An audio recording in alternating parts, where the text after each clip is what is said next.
俄罗斯大势已去，火力军今天不整虚的，直接拿出3条关键证据，尤其是第3条，是无数历史经验的总结，而且毫无例外。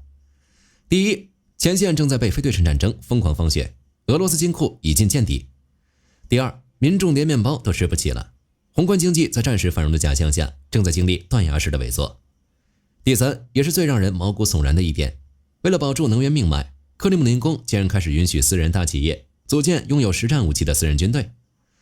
在人类历史上，当一个中央集权的国家被迫把开火的权力下放给地方财阀和军阀时，往往就是这个国家走向军阀割据和分崩离析的最后倒计时。有些观众可能表示怀疑，但如果我告诉你普京正在被军方逼宫呢？之前普京的话就是圣旨，可现在居然有军方大将跳出来冲普京拍桌子。今天火力军就来大家拨开前线战壕的迷雾，用事实说话，论证俄罗斯溃败的必然。在过去几百年的战争史里，俄罗斯有一件任何国家都偷不走也学不会的终极武器，那就是他那大的让人绝望的战略纵深。拿破仑的骑兵和希特勒的装甲师都是在这片广袤的冰雪大地上被活活耗死的。但这道曾经坚不可摧的地理屏障被一种成本低廉到令人发指的武器彻底撕成了碎片。2026年5月，乌克兰的无人机蜂群改变了战术，他们不再去前线死磕装甲车，而是直接越过边境，像群狼一样扑向了俄罗斯的经济大动脉——能源炼化设施。5月8日深夜，超过260架无人机悄无声息地潜入俄罗斯领空，他们的目标是距离乌克兰边境足足有700多公里的亚罗斯拉夫尔市，那里坐落着俄罗斯排名前5的炼油巨头，年产能高达1500万吨的亚诺斯炼油厂。无人机精准地砸在了最核心的真空原油蒸馏装置上，冲天的大火不仅烧毁了设备，更直接切断了前线部队急需的柴油和航空煤油补给线。但这仅仅是个开始，几天后的5月13日，乌克兰的飞机甚至飞到了距离边境1200公里外的巴什科尔托斯坦共和国，点燃了内陆原油运输的增压节点。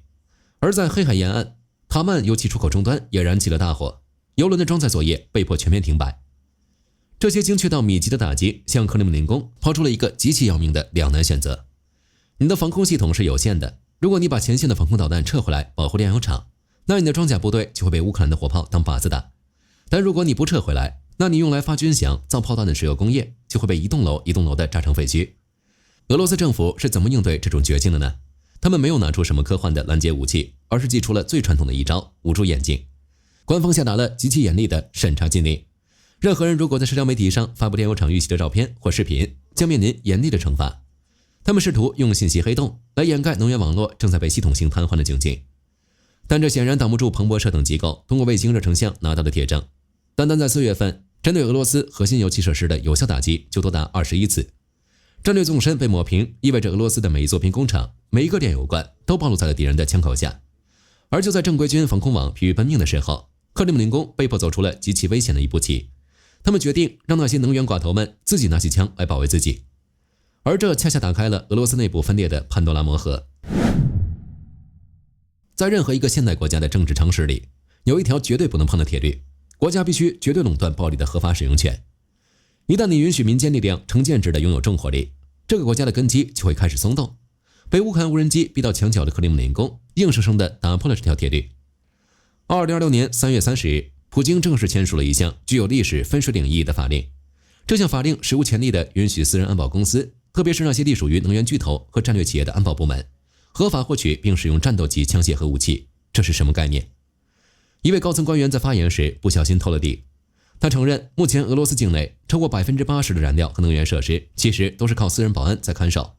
既然国防部和国家禁卫军抽不出兵力来保护这些油气管，那就只能下达指令，让企业自己拿起枪来对付基辅的无人机。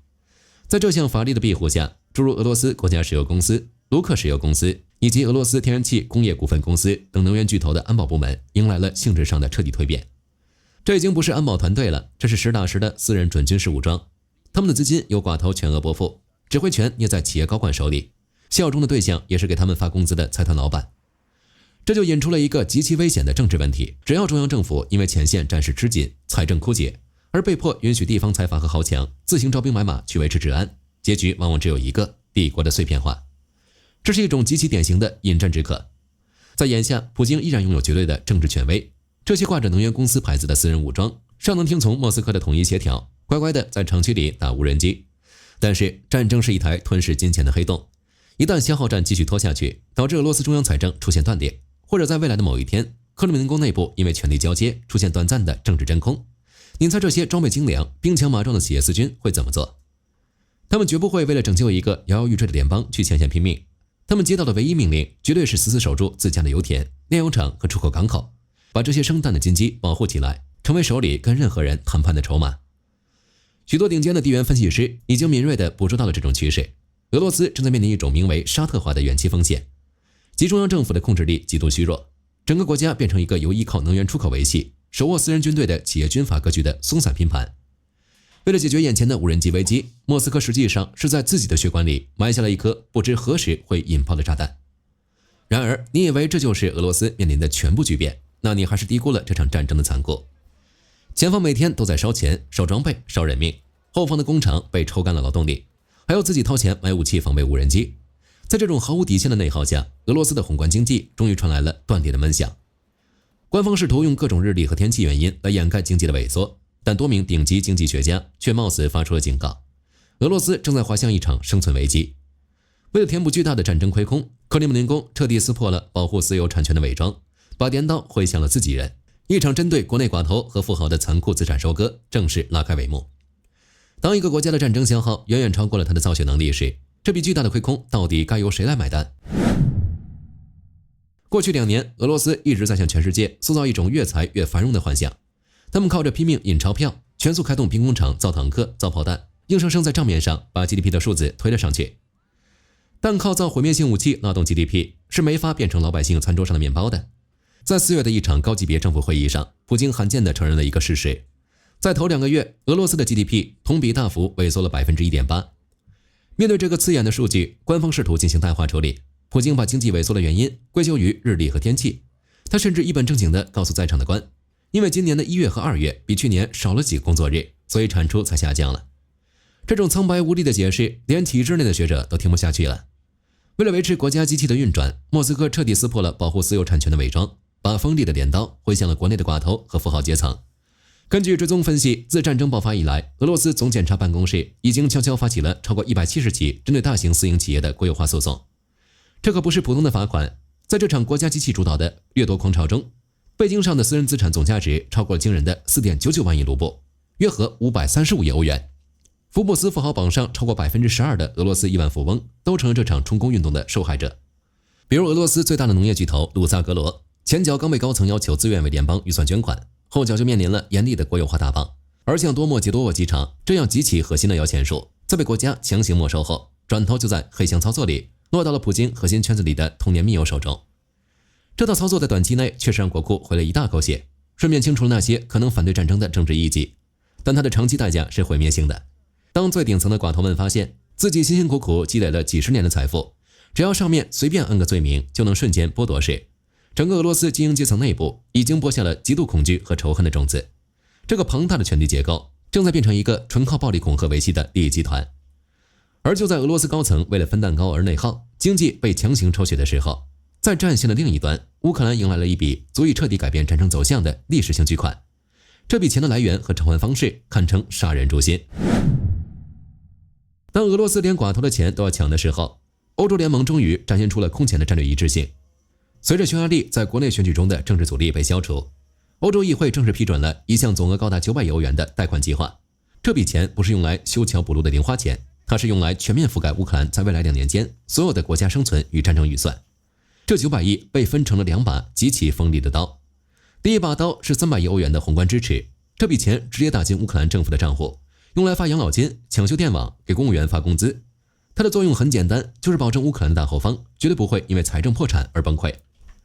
第二把刀才是真正的致命杀招，剩下的600亿欧元被严格限定于专门用于国防与军备采购。这笔巨款让乌克兰军工采购体系瞬间膨胀，乌克兰内阁立刻修改了2026年的国家预算，把超过 1.37 万亿格里夫纳的资金直接砸向了远程无人机和导弹网络的研发与生产。这意味着乌克兰再也不用像以前那样眼巴巴地等着西方援助库存里挑剩下的炮弹，他们现在手里握着巨额现金，可以直接在欧洲的军工厂下订单，甚至大规模扩充本土的无人机蜂群产能。这彻底打破了克里姆林宫企图用消耗战拖垮基辅的战略幻想。现在有整个欧洲的资本市场在背后托底，乌克兰完全有资本把这场袭击俄罗斯本土的战争无限期的打下去。但这个计划里最狠辣的一步还不是给钱，而是这笔钱的还款机制。给乌克兰900亿欧元，乌克兰现在肯定还不起，那欧盟的钱从哪儿来？欧盟通过发行联合债券在市场上借钱，但在设定还款方案时，欧洲的法律专家和政客们达成了一个侮辱性的共识：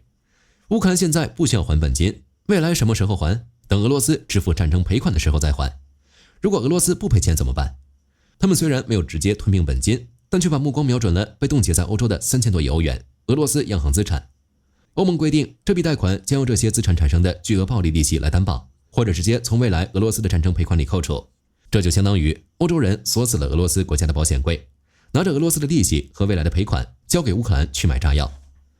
一边是自己的防空网被几万美元的无人机炸得千疮百孔，内部寡头因为财产被没收而离心离德；另一边是对手拿着自己的存款买来成千上万的高科技武器砸向自己的边境。在这种令人窒息的压力叠加下，克里姆林宫内部的政治平衡终于传来了碎裂的声响。那些在总参谋部里看地图的军方鹰派将领彻底失去了耐心，他们把一份带着火药味的最后通牒直接拍在了普京的办公桌上。一场关乎俄罗斯联邦最终命运的逼宫正式拉开帷幕。普京长久以来能够稳坐克里姆林宫，靠的是一手绝妙的平衡术。他在主管经济的技术官僚和手握重兵的强力部门之间，一直扮演着终极裁判的角色。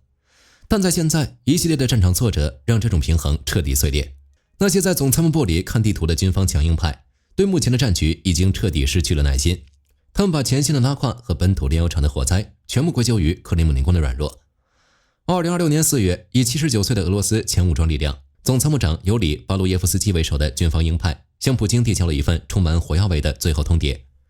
这些经历过冷战的老将们毫不客气地指出，战争打到今天这个地步，克里姆林宫居然还在自欺欺人地使用特别军事行动这种温和的词汇，竟然还在妄图给国内大城市的老百姓维持一种和平岁月的假象。这种手鼠两端的做派，正是对前线流血士兵的背叛。鹰派将领们在通牒中提出了极其强硬的诉求，必须立刻彻底抛弃幻想，正式向全世界宣布俄罗斯进入国家全面战争状态，必须实行毫无保留的全国总动员，把所有民营工厂全部转入军事管制，停止对任何国内寡头的经济妥协，甚至在必要时动用核威慑等一切极端报复手段去反击北约的介入。这份通牒直接把普京逼进了一个没有任何退路的战术死角。如果普京点头向军方妥协，宣布全国总动员，正如那位85岁的经济学院士所警告的那样，俄罗斯原本就已经萎缩的脆弱经济会在瞬间迎来2位数的大崩盘。更致命的是，那些已经被剥夺了大量资产，犹如惊弓之鸟的寡头和地方权贵，一旦发现自己的身家性命要被全部填进战争的无底洞，他们极有可能会为了自保，在莫斯科掀起不可控的暗杀甚至政变。但如果普京摇头拒绝鹰派的要求，继续维持现在这种缓慢放血的打法，面对乌克兰的无人机蜂群，俄罗斯不仅在前线看不到任何胜利的希望，大后方的经济命脉还会被逐个炸毁。等到了前线弹尽粮绝，后方发不出军饷的那一天，已经失去耐心的军方很可能会直接调转枪口，把炮管对准克里姆林宫的大门。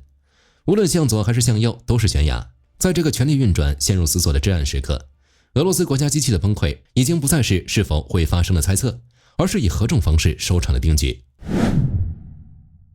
俄罗斯正在经历的不是一场暂时的地缘挫折，而是一场病入膏肓的系统性脏器衰竭。它已经深陷在一个死亡循环之中。